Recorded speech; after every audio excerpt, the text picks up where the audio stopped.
क्या आप भी कॉरपोरेट जॉब से थक चुके हैं? क्या आपका ध्यान भी रील और सोशल मीडिया के व्यूज चेक करने में लगा रहता है? क्या आप भी कंटेंट क्रिएशन करते हैं लेकिन ये आपके इनकम का भी सोर्स नहीं बना है? नमस्कार दोस्तों, आज खबरों की शुरुआत हम इन सवालों से इसलिए कर रहे हैं क्योंकि अक्सर यही सवाल कंटेंट क्रिएटर से पूछे जाते रहे हैं। आज की ये खबर उन करोड़ों युवाओं के लिए है जो रोजाना की दौड़ भाग और नौकरियों से थक चुके हैं और अपनी क्रिएटिविटी को दुनिया के सामने लाकर बड़ा नाम कमाना चाहते हैं। आप भी कंटेंट क्रिएटर हैं या फिर बनना चाहते हैं, और अगर हाँ तो ये खबर आपके लिए बहुत जरूरी है क्योंकि सरकार अब आपके साथ कंधे से कंधा मिलाकर खड़ी हो गई है। 2026 के बजट में वित्त मंत्री निर्मला सीतारमण ने एक ऐसी घोषणा की है जो जेन जी के लिए गेम चेंजर साबित हो सकती है। बीते 5 सालों से सोशल मीडिया का बाजार उफान पर है, हर हाथ में फोन है, हर कोई रील्स बना रहा है, लेकिन अब सरकार आपकी मदद करेगी ताकि ये शौक एक मजबूत करियर में बदल सके। साल 2026 के आम बजट में वित्त मंत्री निर्मला सीतारमण ने एक ऐसी ही घोषणा की है जो जेन जी के लिए बहुत बड़ा गेम चेंजर साबित होने वाली है। इस बजट में सरकार ने साफ साफ कहा कि 2030 तक भारत में 20 लाख प्रोफेशनल कंटेंट क्रिएटर तैयार करने का हमने लक्ष्य रखा है और इसके लिए बड़े स्तर पर इंफ्रास्ट्रक्चर और सपोर्ट सिस्टम बनाया जाएगा। सोशल मीडिया का बाजार तेजी से बढ़ रहा है, हर हाथ में स्मार्टफोन है और हर दूसरा व्यक्ति रील्स या वीडियो बना रहा है। आजकल के युवा, खासकर जेन जी वाले, नौकरी की बजाय कंटेंट क्रिएशन में अपना करियर ढूंढ रहे हैं क्योंकि सोशल मीडिया ने उन्हें एक ऐसा प्लेटफॉर्म दे दिया है जहां वो अपनी क्रिएटिविटी को दुनिया के सामने रख सकते हैं। लेकिन चुनौतियां भी इसमें कम नहीं हैं। बार बार जो सोशल मीडिया प्लेटफॉर्म से उनके एल्गोरिदम बदल जाते हैं, व्यूज आने रुक जाते हैं और ब्रांड डील्स में भी दिक्कतें आती हैं। ऐसे में सरकार की यह घोषणा एक बड़ा राहत का काम कर सकती है।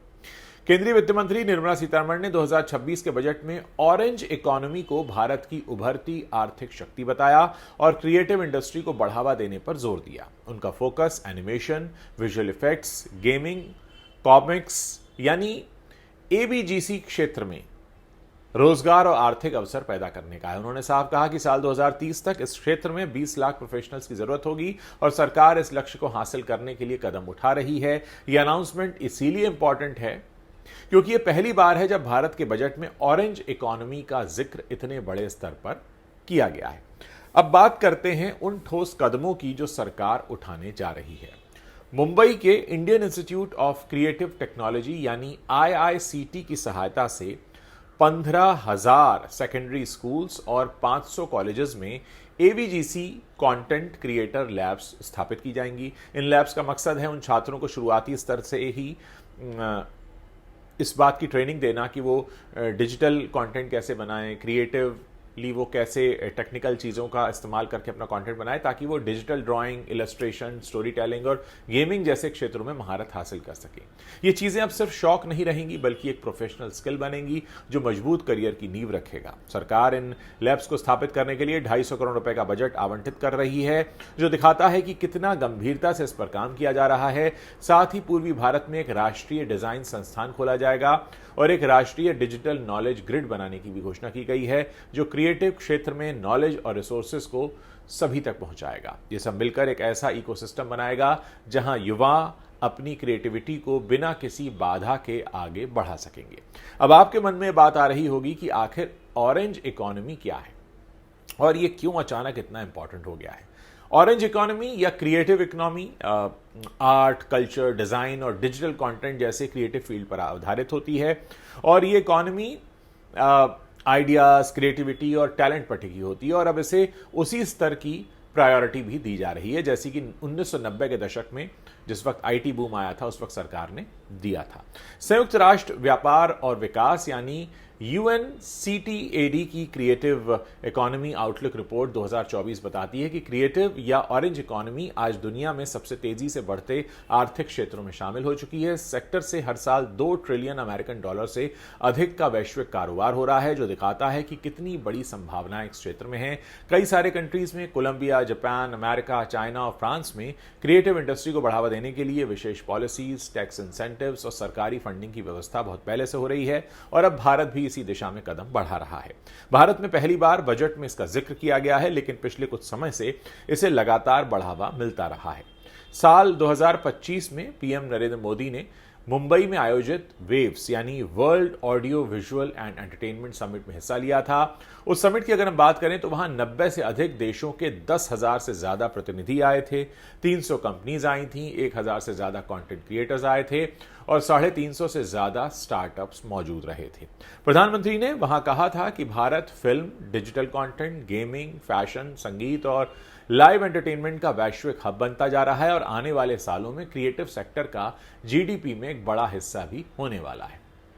उन्होंने क्रिएटर्स से अपील की थी कि वो पारंपरिक तरीकों से आगे बढ़ें और भारतीय कहानियों को विश्व स्तर पर पेश करें। ये बात इसलिए भी महत्वपूर्ण है क्योंकि सरकार के लिए ऑरेंज इकोनॉमी अब जरूरी हो गई है, खासकर युवाओं को रोजगार देने के लिए। क्रिएटिव लेड न्यूज प्लेटफॉर्म बहुत सारे आ चुके हैं और आईआईसीटी मुंबई के साथ इसे इंक्यूबेट भी किया गया और इसकी फाउंडर और सीईओ सोनम भगत बताती हैं कि सूचना और प्रसारण मंत्री अश्विनी वैष्णव काफी समय से इस अर्थव्यवस्था में नए अवसर तलाश रहे थे। सोनम भगत कहती हैं कि आज 84% जेनजी अपने आप को कंटेंट क्रिएटर मानता है और सरकार एवीजीसी सेक्टर से जीडीपी योगदान बढ़ाकर 10% तक लाना चाहती है। इस कदम से मैनेजमेंट और मार्केटिंग एजेंसीज को भी फायदा होगा क्योंकि वो क्रिएटर्स को बेहतर सपोर्ट दे पाएंगे। दोस्तों, भारत के ज्यादातर कंटेंट क्रिएटर्स अभी इंस्टाग्राम, यूट्यूब और गूगल जैसे विदेशी प्लेटफॉर्म्स पर निर्भर हैं और इंडिया में फिलहाल अपना कोई बड़ा प्लेटफॉर्म नहीं है जो कंटेंट क्रिएटर्स के लिए ऑडियंस लेकर आए या उनके लिए ऑप्टिमाइजेशन करे और कमाई के अवसर प्रदान करे। इसीलिए ऑरेंज इकोनॉमी को भारत में मोनेटाइज करना अब बेहद जरूरी बताया जा रहा है ताकि क्रिएटर्स अपनी कमाई को बढ़ा सकें और स्वतंत्र रूप से काम कर सकें। गेमिंग और esports community platform Stan के को फाउंडर और सीईओ नौमान मुला बताते हैं कि एवीजीसी कंटेंट क्रिएटर्स के जरिए जेन जी और मिलेनियल्स तक पहुंचना आसान है क्योंकि स्मार्टफोन और इंटरनेट अब आसानी से उपलब्ध हैं। यही क्रिएटर्स भविष्य में एंटरप्रेन्योर भी बन सकते हैं और अपना बिजनेस खड़ा कर सकते हैं। कोविड के दौरान घर पर सभी ने अपने पैशन को फॉलो करना शुरू किया और आज भारत में 50 करोड़ से भी ज्यादा गेमर्स हैं। कई ग्लोबल गेम कंपनियां फ्री फायर और बैटल रॉयल भारत में लगभग $60 मिलियन का बिजनेस कर रही हैं, जो दिखाता है कि बाजार कितना बड़ा है। लेकिन दोस्तों, इसमें कुछ चुनौतियां भी हैं। ये प्लेटफॉर्म बार बार अपना एल्गोरिदम बदलते रहते हैं, जिससे कई बार वीडियोस को व्यूज नहीं मिलते और इसका असर ब्रांड डील्स पर भी पड़ता है, जिससे मौके कम हो जाते हैं। इसके बावजूद आज के यूथ जो हैं वो कॉर्पोरेट नौकरियां नहीं करना चाहते बल्कि कंटेंट क्रिएशन में ही अपना भविष्य देखते हैं। सरकार की यह पहल इसीलिए महत्वपूर्ण है क्योंकि वो युवाओं को ट्रेनिंग और संसाधन देकर सशक्त बनाएगी। अब स्कूलों और कॉलेजेस में लैब्स बनने से छात्र बचपन से ही इन स्किल्स को सीख सकेंगे और 2030 तक 20 लाख प्रोफेशनल्स तैयार होंगे। ये सब मिलकर भारत को क्रिएटिव हब बनाने में मदद करेगा और जीडीपी में योगदान भी बढ़ाएगा।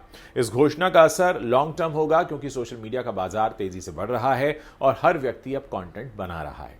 सरकार की मदद से अब वो ये जो क्षेत्र है ये भी नई तरह से डेवलप होना शुरू होगा और युवाओं को बेहतर अवसर भी मिलेंगे। जेन-ज़ी के लिए एक सुनहरा मौका है क्योंकि 84% यूथ अब खुद को क्रिएटर मानता है।